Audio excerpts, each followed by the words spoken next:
Assalamualaikum warahmatullahi wabarakatuh. Baiklah, di sini kita akan mempelajari landasan pendidikan dengan materi landasan histori.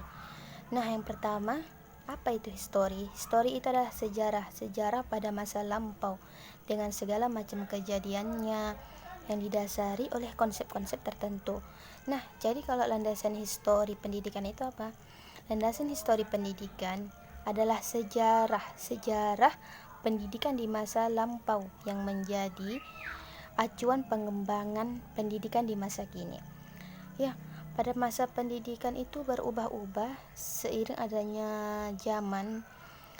Seperti pada zaman purba dulu, pendidikan itu dilaksanakan dalam lingkungan keluarga awalnya dan dalam kehidupan keseharian masyarakat yang ilmiah, yang kurikulumnya pendidikannya meliputi pengetahuan sikap dan nilai mengenai kepercayaan, ya.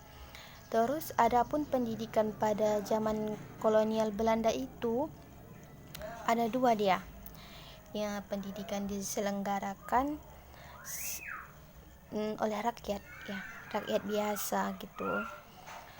Dan ada juga yang dilaksanakan oleh pemerintah Belanda tadi. Nah, sedangkan di Indonesia itu ada 3 tongkat pendidikan sejarah. Tongkat yang pertama itu sejarah pertama itu diangkat oleh bangsa Indonesia sendiri dalam rangka mewujudkan suatu negara yang adil dan makmur. Itu tujuan tongkat yang pertama. Yang kedua itu berupa proklamasi. Yang ketiga Sumpah Pemuda. Terus implikasi sosial budaya dalam pendidikan itu apa? Keduanya itu sangat mempengaruhi dan itu bisa saja berubah beriring dengan perkembangan zaman sesuai dengan mudah tidaknya di tempat itu murah tidaknya di tempat itu terpengaruh oleh budaya asing lain maupun dari zaman ke zaman.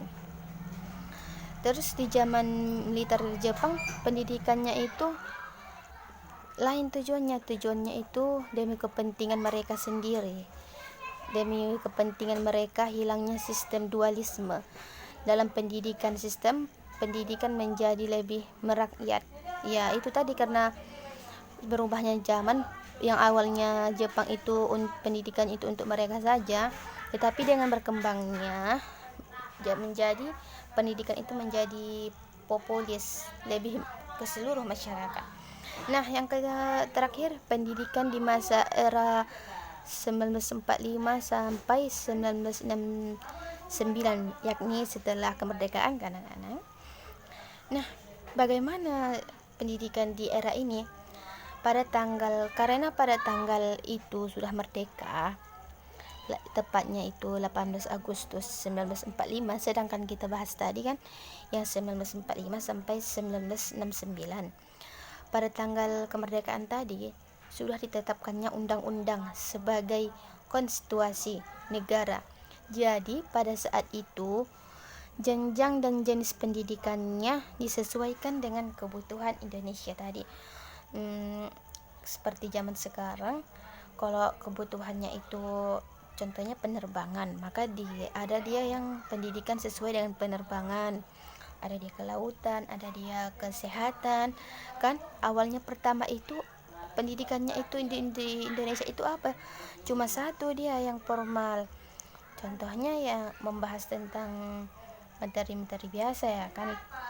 Terus karena beriringnya waktu tadi ada istilah penerbangan, kesehatan, dan banyak lainnya, maka dibuatlah pendidikan yang terkhusus ke situ. Ya, sampai sini dulu pelajaran kita. Ibu sudahi dengan Assalamualaikum warahmatullahi wabarakatuh. Maaf Bu apabila ada kekurangan dalam video ini.